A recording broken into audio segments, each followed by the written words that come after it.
Please take your seats, and as we get ready to enjoy our next half of the conference today, Emerging Voices 2.0 Perspectives from the Next Generation of Scholars in Youth Research. Our first panel of the afternoon covers an exciting subject, the dark side of being young in the 21st century, exploring new dependencies, fetishes, and fears. The first speaker we would like to call to the stage is Amanda Fortuna Szopczak, PhD candidate in sociological sciences in the university in Poznan, Poland. Thank you. Please, Amanda.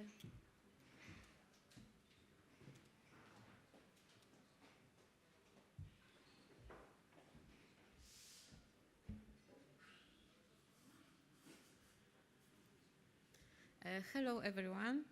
Today I want to talk about my ongoing research. Its main subject is the hikikomori syndrome, a phenomenon that is closely related to societal transformations shaping the lives of young people today. To begin with, I would like to outline the definition of hikikomori syndrome, its history and origin. Hikikomori is manifested by an individual's isolation within their own residence with simultaneous avoidance of all social situations, lasting at least 6 months and leading to a noticeable functional impairment or feeling of distress.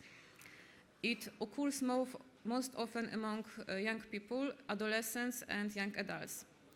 Hikikomori is not a result of mental disorders or diseases, although it can co-occur with them. Research suggests that hikikomori syndrome may be a behavioral response to stress associated with the excessive demands of modern world. Hikikomori was initially thought to be cultural syndrome closely associated with Asia. The phenomenon was first described in the late 20th century in Japan. It is estimated that around 1.5 million Japanese people are affected by hikikomori today. However, as new research shows, hikikomori is not limited to Asia. Cases of its occurrence are reported by researchers all over the world, including Europe. Such countries are for example, Spain, France, Italy, or Ukraine. Research shows that hikikomori population in the studied developed countries, Germany, Turkey, and China, is similar to that in Japan at about 1% of general population. In Poland, hikikomori cases are hidden because they do not fit into any of the available categories. However, there is growing interest in hikikomori, manifested, for example, by more cultural creations mentioning it. The occurrence of hikikomori is attributed to psychological, environmental, and cultural factors. However, the greatest role is attributed to the structural pressures associated with the rapid changes of modern society. And now I'm going to go through these factors that can explain appearance of hikikomori in Polish and world context. First of all, modern society has high educational requirements and culture of achievement present at school, work, and home, which can cause chronic stress. In this context, hikikomori may be seen as a product of society of high expectations. There is no space for failure, and withdrawal act as a way to escape. As shown on the graph, the number of people with higher education in Poland is steadily increasing. It is worth noting that the statistics also include those still in the process of receiving education. Today, life is migrating online on almost all levels: entertainment, work, study, use of service, and maintenance of relationships, especially among young people. Sustaining such behavior, however, leads to a reduction in face-to-face contact, which can result in withdrawal from the real world. Currently, the vast majority of Polish households have access to the internet. Poles aged 16 to 34 and those living in urban areas use internet most often.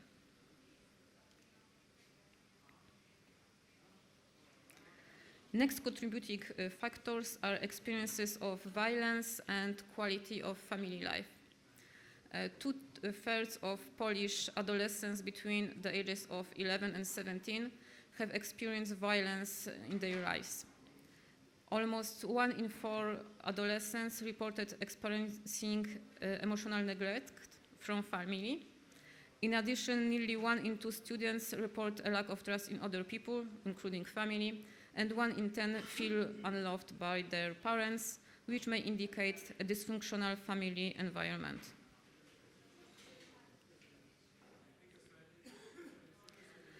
The data show that there are analogous tensions in Poland, as this described in relation to hikikomori in Japan. They also include secularization, urbanization, and globalization, which are gradually spreading not only to Poland but to other countries around the world. As a result of normative structural pressures related to these factors, the young are increasingly experiencing identity crises. At the same time, they experience a lack of sufficient support network that can resist the individuals in stressful situations, creating conditions conducive to withdrawal. Hikikomori is not just a symptom attributable to a person. Excessive stress and overstimulation triggered by certain socio-cultural conditions can cause fear of engaging in social interactions. This feeling can be a warning sign of occurrence of hikikomori syndrome. The phenomenon of hikikomori is closely related to social withdrawal. Thus, the sources of its sociological conceptualization are to be found in classical sociological theories. Starting with the Durkheim's theory, according to which the lack of stable and clear norm in society leads to confusion that promotes the emergence of deviant form of adaptation. According to Merton, withdrawal is a form of deviant adaptation to pressures of social structures. Interpreting the phenomenon of hikikomori from the perspective of Merton's theory, it can be assumed that a person with the hikikomori syndrome usually initially recognizes social values, but while adhering to the rules of society, is unable to meet imposed requirements, resulting in frustration, resignation, and escape. By giving up, the individuals avoid the effort of further attempts and possible failures.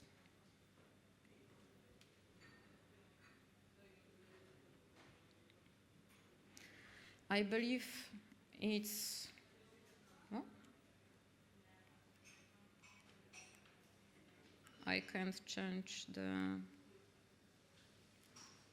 slide.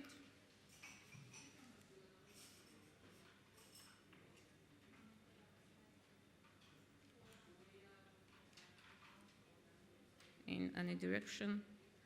I could go on without presentation, but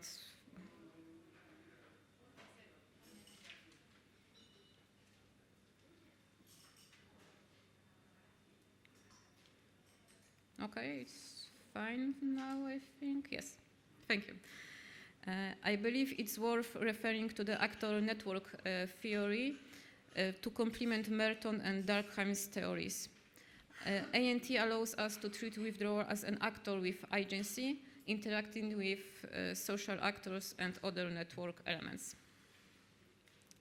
The existing literature provides information on the nature and causes of the phenomenon of hikikomori, but the research gap I have identified is related to the small number of empirical studies on the hikikomori syndrome in the Western world, especially those that take into account the local social cultural context of a specific country. Accordingly, the main objective of my research project is to determine how the phenomenon of hikikomori is recognized in Poland and in what sociocultural context does it occur in this country. The conceptual framework of my study is given by the interpretative paradigm with a particular focus on a constructivist approach. Referring to the constructivist perspective, hikikomori is not only an individual experience, but also a socially constructed, interpreted, and perpetuated phenomenon. My study will therefore seek to reveal the multiple meanings and understanding of the hikikomori syndrome, taking into account Polish socio-cultural conditions. To achieve that, the method of discourse analysis will be used. I have divided my research into two stages. First one is the discourse analysis of Polish language popular culture. Cultural products not only reflect existing narratives, but also reflectively shape them in turn, popularizing certain images. This process also affects other social discourses, including expert discourse, which is the second stage of my research. During the second phase of my research, I will conduct in-depth interviews with professionals involved with the mental health of adolescents and young adults. Through the chosen combination of two types of qualitative research, I will be able to get a broader picture of the perception, understanding, and specificity of hikikomori phenomenon in Polish socio-cultural context. To summarize, hikikomori is a relatively new phenomenon. However, the cases of people experiencing hikikomori are being recognized with increasing frequency and in increasing number of countries around the world. Also, the consequences of the syndrome negatively affect not only the individual, but also broader society, for example, education system or work system. Due to the nature of the syndrome, it goes unnoticed and underdetected, leading to the marginalization of young people. Paying attention to the context of hikikomori occurrence is a first step towards the development of a potential new field of applied sociology and social work related to the prevention and social readaptation of those affected by the syndrome. Furthermore, learning about the sociocultural context of hikikomori occurrence is essential to address targeted and adequate prevention, education, and support programs, thus influencing social policy making. The result of my research may also contribute to stimulate public debate on the contemporary struggles faced by youth, invigorating uncertainties, alienation, and shifting social expectations. Hikikomori may be viewed as a response to social tensions and cultural expectations. It is not just a problem of the individual, but a symptom of the system. Here are the few sources that I used, and thank you for your attention.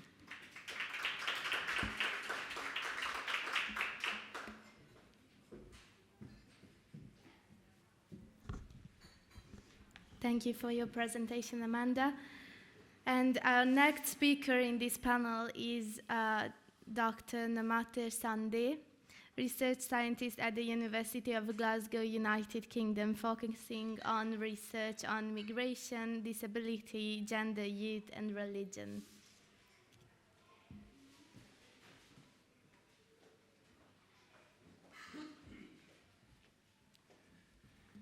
Good afternoon, everyone.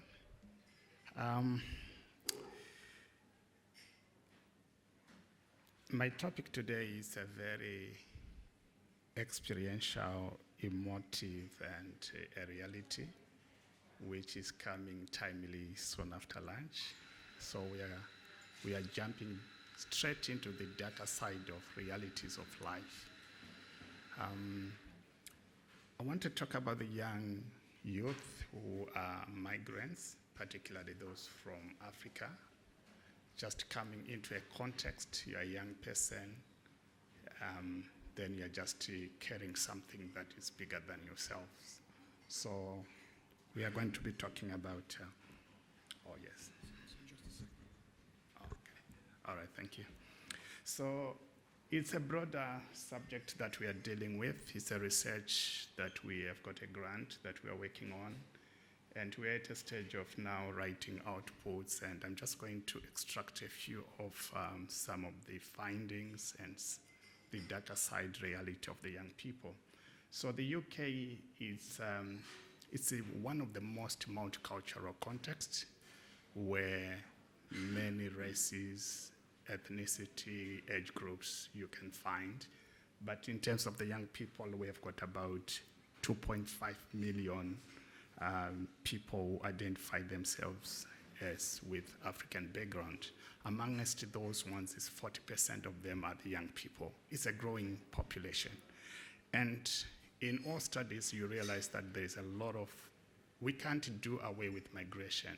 It's one of the things, people are always on the move, and we are always moving. And from Africa, the young people are the ones on the move. And those who are in the UK already, they are just uprooted and planted in the UK. So there are things that are coming into play that these are 3 research questions that I maybe just want to talk about today. What are the family expectations of these young people? And number 2, what are the intersectional challenges that we are looking to talk about? And how are these young people navigating these changes and challenges that they are facing as a group? So those are some of the things, main questions that we were trying to answer. I will not bother much about theories. Intersectionality is what other things that we are using. This is an empirical with ethnography and interviews, where we are talking about what are the lived experiences of the young people. So the next is, this is one key theme that came up. The young people in the UK of African backgrounds, they face family pressures. You know, who are they? Are they British? Are they Africans? Are they hybrids? Where do they belong? At home, they are talking about culture. When they go to school, they talk about the UK, British culture, and identity is affected. So the family pressures is one of the key themes that we find. And amongst that bigger pool, we have got issues of family dynamics, gender, and career expectations. So this is one main theme in this research. Now, the second one, which most of us as scholars will struggled with, and one question that I am, will racism end? You know, I'm always thinking in the post-colonial, post-independence, post-society, 21st century progressive communities, will this thing go away? The answer from the young people is no. It's modified, it's institutionalized, it's systemic. Now, people don't call you names, but they're still calling you names in a way, in a system. So these are some of the challenges. Now, it can be religious. The racism can be religious to the young people. It can be economic. It can be educational. For instance, the research is showing that about 59% of African students, they struggle. They struggle a lot to make it and get good grades. One of the example from the young person says, her teacher told her that people like you will never go to Oxford, you know. So teachers still happening, and this is one student who said that as a finding. So issues of racism and many other things are still affecting the young people. So these are some of the systemic issues. Just picked a few just for this discussion. And also, you can have your qualifications qualified on a panel.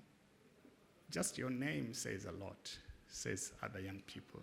And some are trying to change their names using pseudonyms just to get in and make it happening. So these are the lived experiences, the reality of the young people who are in the UK, most of the African background. Now, from institutions, they are trapped by society. where do they fit in? Who is their community members? So they are own African by nature, they are communal. I like the other presentation which was talking a departure from communalism, but Africans still are communal, and there's a burden of that communal living. I think some of your ethnicities, you are not just on your own. You don't live on your own. You are not educated for your own.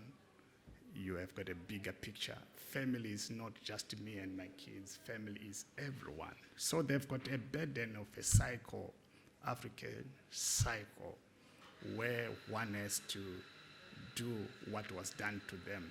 So some have got a cycle of family where the parents themselves exert pressure on them to say, I sacrificed to come. I went through this for you.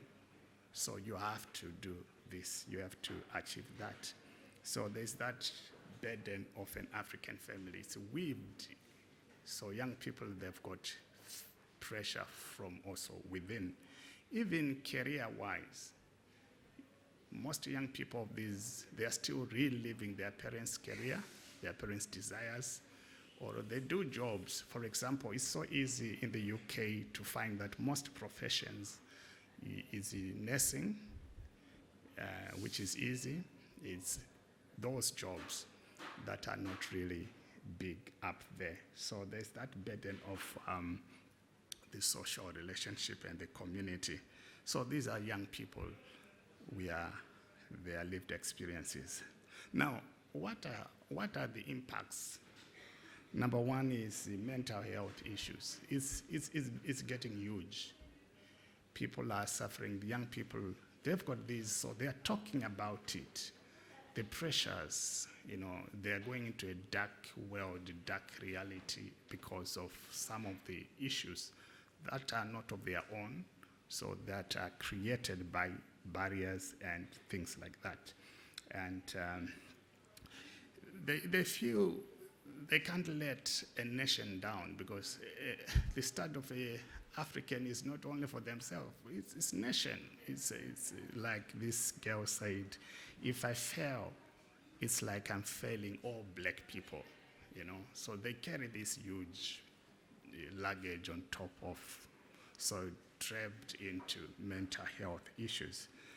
Now, but also there is a light in some of the young people where there are some resiliencies. They create, some resiliencies, and we see the issue of multicultural and social activism coming to play, and institutions who are encouraging the young people to live, helping them.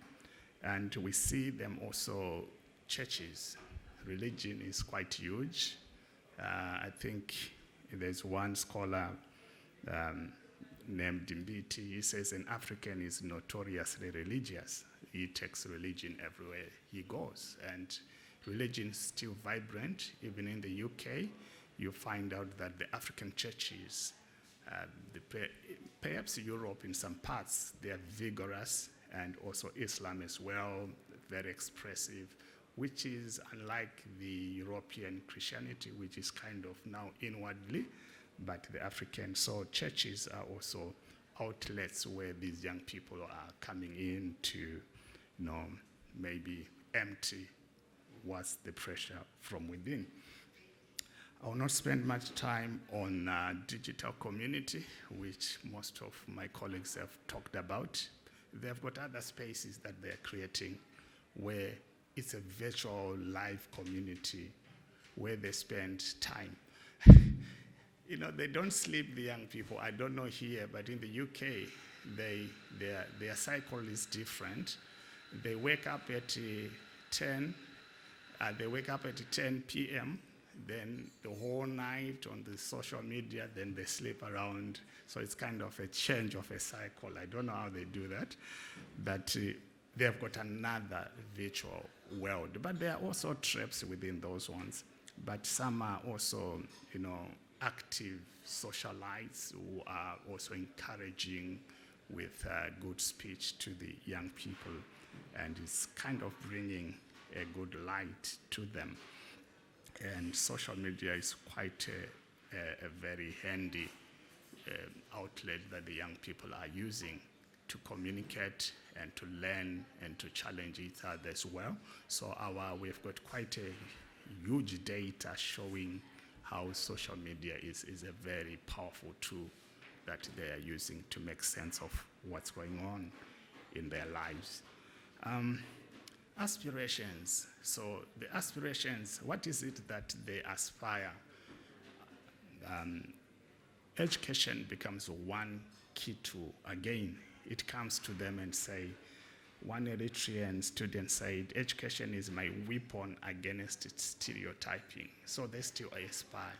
But this is not only their own, even their parents continue to inspire them. Get educated, you'll be better in society, you'll be better in life. Don't do what I used to do. So it becomes a dual sword to encourage them, and also the multicultural context that we find. Now, policies.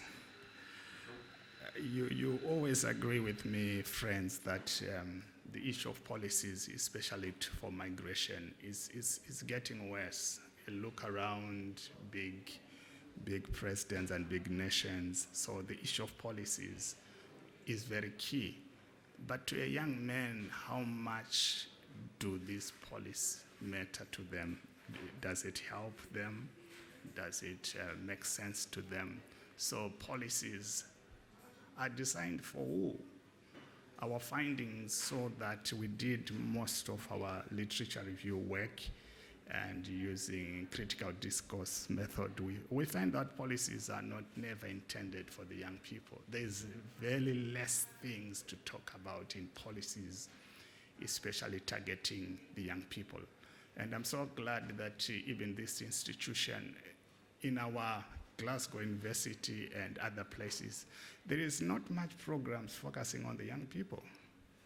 We don't have it because it's not much of a focus. So there are gaps within the policies that we need to do in terms of recruitment, in terms of many other things. But the young men, the youth is at the receiving end. Now, let's conclude this story today, which is quite depressive. The African youth continue to strive despite these systemic barriers. You know, they continue to do a lot. We have got many organizations that can mirror that. They continue to fight, and they continue to embrace the future. And one call to action is they thrive in celebrating achievements within their communities. If you see the young people having graduated in their communities, it's not a small issue. It's a big celebration. So they kind of have these outlets to showcase, this is what I've done, this is an achievement. And the diaspora community where these ethnic minorities are found or they engage together, the kind of also celebrations become very key. One Sudanese British activist says, we can't just survive. We have to change the system. I like it. I like it. And it kind of speaking to the theme of this youth institute. We can't, the youth, the young migrants can't just survive. They need to change the system. And one way of changing at a scholarly level with us colleagues is to talk about it, is to write about it, is to research, is to have the lived experience of the young people. And thank you so much for the opportunity and the time, and have a blessed afternoon. Thank you.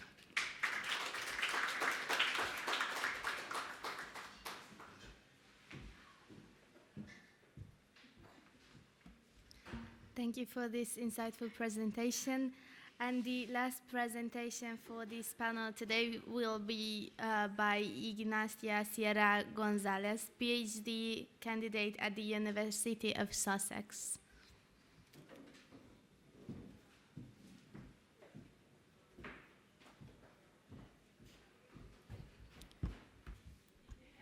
Hello, everyone. Thank you for being here. It's my first time in a conference, so I am a little nervous, excited as well. And very grateful for the opportunity to be here. So my name is Ignacia Sierra. I am a student of the second year of the PhD of Childhood and Adolescence in the University of Sussex. And today I'm going to talk about the experience of agency and resistance in young people involved in crime in Chile. So specifically, today I am going to talk about Diego. Diego is the pseudonymous that I give to one of my participants. What I am going to talk only about him, I am going to tell you later. I am going to tell you what is Sename, my research question, my theoretical framework and the key concept, my methodological approach, and Diego experience, the most important part. So I would like to start saying that Diego is a young man. He is 24 years old, but when he was 15, he met for the first time the dungeon. The police was more clever than him, but his story doesn't start there. Market for a criminal environment, Diego started stealing when he was a kid. In fact, he said, "It was the first things that I saw, and I live it that every day. The neighborhood was like this. In the neighborhood, everyone was in the street, looking for things to do in the supermarket, and so on and so forth. Chewing gum is stretching." So Diego's past is the street, which gives him the tools that survive to reality that requires him to put the bread on the table. A past that, for the justice system and for society as well, has his destiny already sealed. Sename. So what is Sename? Sename is the National Service of Minors. Since October 2021, it focuses in young people involved in crime between 14 and 17 years old and their social reintegration. So in other words, this is of course in Chile, in other words, is the adolescent prison. I think it's important to mention that Sename started to work in the beginning of the 80s in the dictatorship of Chile. And I say this because I know so many people don't know where is Chile, and many people know Chile for Pinochet and his dictatorship. So if you want to talk about a little of the history of Sename or the dictatorship later, I will be more than happy, but in terms of this, it's not important, but I think it's important to mention. So in the specific terms of this research, my participants spent part of their adolescence in Sename, serving their sentences, and are currently in adult prison, finishes those sentences. And important to know what is Sename, it's because my research focused in this moment of their times. So my research question is, how did young people experience and express agency and resistance while they were in Sename? Focusing in the power relation between adults, peers, and the institution. So regarding the theoretical methodology, I draw a Butler and Foucault and their concept of agency, resistance, and power. So Butler recognized the social norms give context to agency and subject position are related or mediated for power relations. So reduced agency to autonomy will be disregard social relations and the structure. So it's possible to understand the agency, like a definition, the capacity to realize the self-interest despite the impact of traditions, custom, transcendental will, and another obstacles. In the same way, Butler says that individual agency is demonstrated through behaviors that signifies resistance, or is it resilience, but it's resistance. And Foucault said that if there were no resistance, there will be no power. In terms of power, in his conference titled The Methods of Power, Foucault identified power as determinative of social relations, since power is imminent, meaning that it creates institutions, produce reality, generate discourses, engender practice, make use of strategies, and employ instruments of intervention. As Castro explained, power for Foucault is a form of relation, and power relations demand that the other be recognized and maintained to the end of as a subject of action, and also that a whole file of possible responses, reactions, affects, inventions be open up before the power relations. So the importance of understanding the concept of powers is to realize that agency is the manifestation of our own power and the capacity to intervene in the world and in the group. And the resistance is the challenge of power. So power as a concept is a fundamental axis when you want to analyze and understand agency and resistance. So in terms of my narrative approach, I started with the idea that reality is constructed by social actors, and they interpret social interactions and give meanings to the structure and interpret the structure and interactions. Therefore, I decided to conduct interviews because I believe that it was the best way to approach to that idea. And I did, and I am doing, in fact, narrative analysis, because it's not important only what they say, it's important how they say the things, the emotions behind, the punctuations, if they take moments to think the way that they are going to say. And I think it's important to say that I didn't do like the typical narrative analysis. I take another method. I was very conflicted with the idea to analyze this because it was very new for me to do narrative analysis. I think all the research that I did before, I did thematic analysis. So it was very difficult to me to read the interview and say, oh my God, I am not seeing nothing. Like, it's very difficult to me. And my supervisor said to me, when you don't see I poem. I poem, it's the idea to have the narrative and construct a poem, put the I in the middle. So it's like, I am the person who did this, and more ideas. But I didn't want to do like that because my idea is not to define Diego. My idea was to discover how he moves and how he interpreted their experience. So I take the poem and I construct poems based in the punctuation. So now I want to tell you about how was the interview with Diego. And I think it's important to say this because when you analyze power, it's not only important the verbal communication, it's always important the not verbal communication. So I am going to give you a magistral presentation of ACT now, because we did the interview in the male prison in a very small room. I was sitting and he came to me and it was like that, this. And I said to him, if you want, you can sit.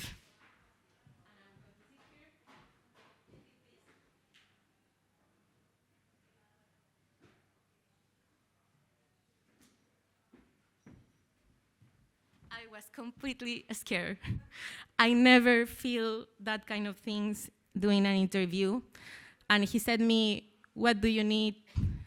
What I can explain to you. Not what I want to know or what do you need.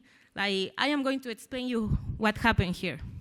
So it was so difficult for me. It was so stressful, all the situation. And I have the eye contact with him all the time because I was so scared to lose that. And I think it's for that, it's not I think, it's for that I decided to start with Diego, because when I come back to London, because I did my fieldwork in Chile, I said to my supervisor, every time that I think in that interview, I feel scared. It's uncomfortable to me to remind of the situation because he's very powerful. And that kind of presentation that I did demonstrate all the power that he have, and he defined the dynamics that we are going to have in the interview. So I am going to pass that part. It's to give the context of Sename was. sorry, so I would like to start with the concept of a street. Please take a minute to read this, or if you don't see, I can read it, but please take a minute.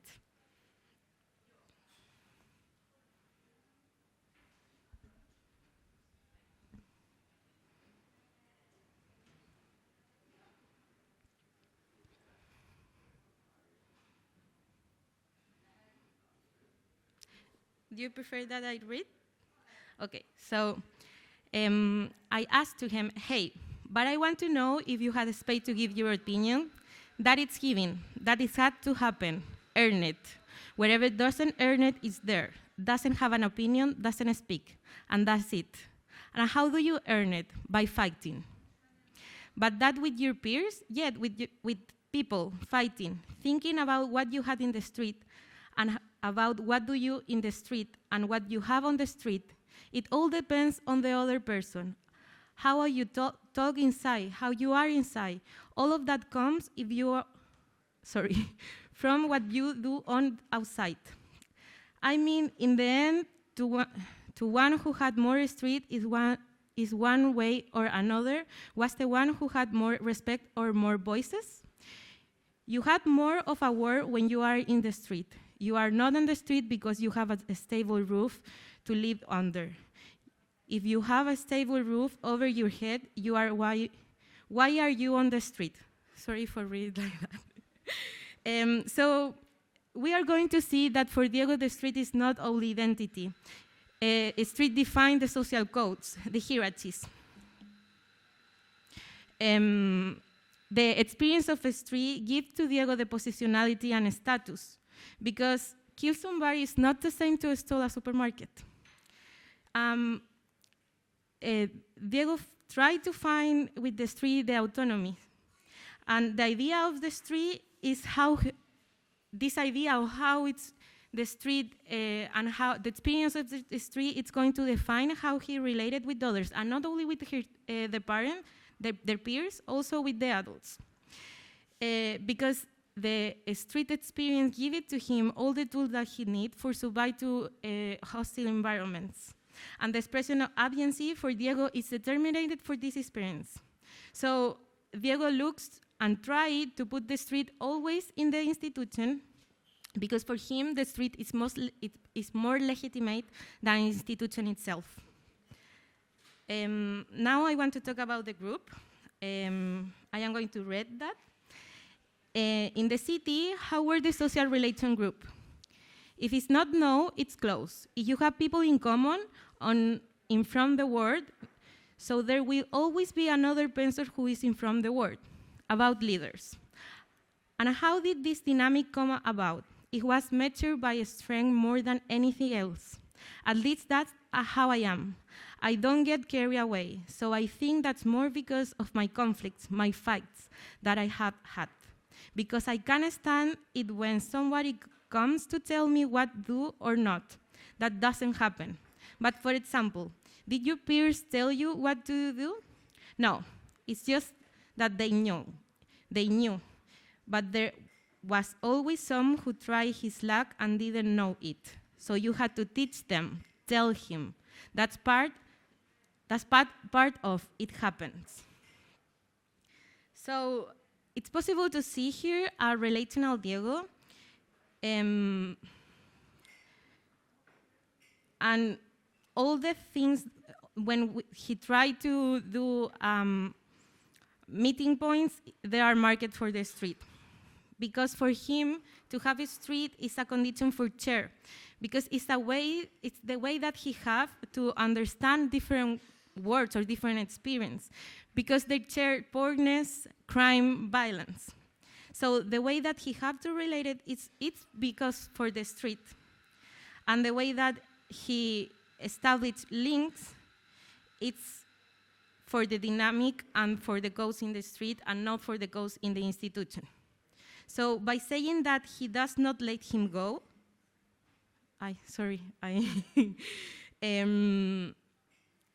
it's a way of resisting his own reality because he is not guided by imposed norm. He puts himself in the foreground. He puts resistance to subordination, showing a rejection of hierarchy and control.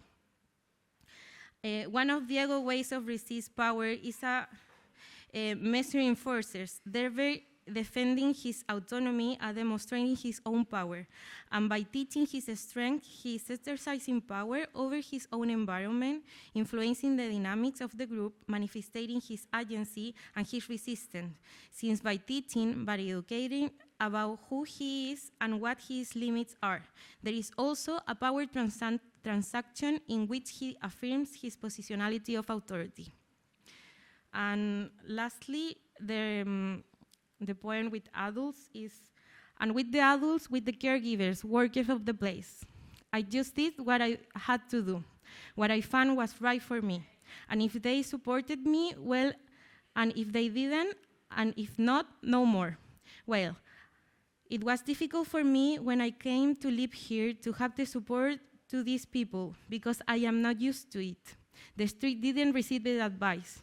And that someone will come and say to me, if it's not that, this or this, without knowing, not even a third of what I have lived through. And what if someone told you that you had to do this? No, I will say why. If I understand what they told me, I could be that I like it and I will do it, or I will try it all a student, for example, that is finished school, that I didn't do so much this and this. So Diego's way to relate it with adults is not different from how he related with the peers. The relation between agency and resistance in this context is complex because he chose himself to be a person who is reluctant to be directed in a context that seeks this, but who finds ways to adapt to the environment while maintaining his autonomy. In addition to above, Diego finds it difficult to receive advice because he does not trust. His life history is based on being conscious. Diego does not recognize institutional authority as legitimate because these figures do not have the experience he has had. In fact, we will see that the relation established with adults are all based on the useful they can give him, without forgetting that the validation of the advice depends on who comes and the story they have. The above fragment is an example of how he states that decision he is and that he does things for his own benefits, according to his convenience. In this way, the institution creates space for Diego to make decisions so that even in the place that by definition he seeks to control, he can retain his autonomy. Resistance, then, is not only an expression in rejection of institutional authority, but also is the ability to appropriate what is considered valuable within a system that generally tends to control it.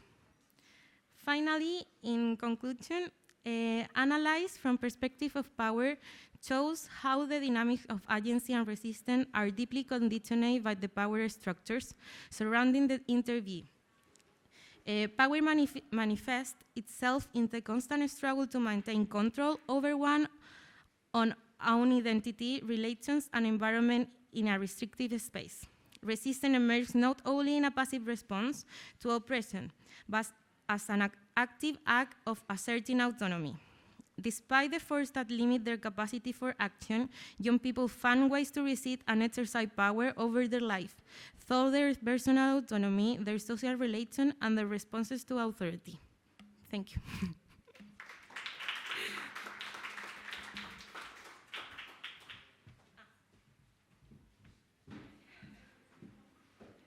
Thank you for presenting, and now we'll continue with a 15-minute coffee break.